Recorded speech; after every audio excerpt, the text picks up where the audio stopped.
ఢిల్లీలో ఉన్నాను, నా ఇంటికి రాండి, లేదు మీ ఇంటికి వస్తాను అని మీ అన్న మాట్లాడాలి లేదా? మీ చెల్లిలో మీ కూతురు ఉంటే న్యాయం చేస్తారా లేదా? నాకెంత బాగుంది తెలుసా? నా రెంటు కట్టలేదు, నా బిడ్డ వచ్చి నాకు కొట్టినాడు, నాకు దెబ్బలు తగ్గింది, నా హాస్పిటల్కి పోదు తెలుసా? మీరు ఏ రోజైనా మాట్లాడారా? నువ్వు ఎస్పీ దగ్గరికి పోతావు మహా అంటే, కలెక్టర్ దగ్గరికి పోతావు, నాకు అడిగే వస్తుంది సమస్య అంటాడు ఈ అన్న. నాకు రికార్డింగ్ ఇప్పిస్తాను, వినండి సార్. ఈ అన్న రికార్డింగ్ మీరు చెప్పారా లేదా?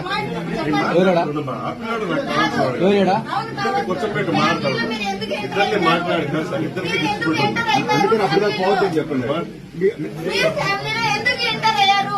మీరు ఎందుకు సపోర్ట్ చేస్తున్నారు? సీఏ గారికి మీరు ఫోన్ చేశారు, హ్యాండ్ ఓవర్ చేయమని డిఎస్పీ గారు లెటర్ మీద సైన్ చేశారు. మీరు స్టేషన్ పిలుచుకొని రావద్దని సపోర్ట్ చేస్తున్నారు. మీ రాజకీయం మీరు చేసుకోండి, మా ఫ్యామిలీలో ఎంటర్ కాకూడదు. మీరు నాకేమన్నా అయితే మీరే బాధ్యులు, నా బిడ్డకి నాకి. మీరు పార్టీకి న్యాయం చేయలేని వారు, ఒక ఆడబిడ్డకి న్యాయం చేయలేని వాళ్ళు మీరు పార్టీలో ఎందుకు పనికొస్తారు? పార్టీలో ఒక ఆడబిడ్డకి మీరు న్యాయం చేయలేని వాళ్ళు పార్టీకి అర్హత లేదు. మీరు తెలుసా? నాకెంత బాధ తెలుసా? నీ వల్ల ఏమైతుందో చేసుకోమంటాడు వాడు. నువ్వు అంటావు నేను గంటలో తీసుకొని వస్తా అంటావు, ఏమి పవర్ ఏమి ఇస్తాడావు? ఏం చూసుకోలేదు, నీకు ఎంత పవర్ ఇస్తాడావు నువ్వు? నీ గురించి నా ఫ్యామిలీ చనిపోతాను. ప్రతిరోజు డ్రింక్ చేసి వస్తాడు, ప్రతిరోజు తాగుతాడు.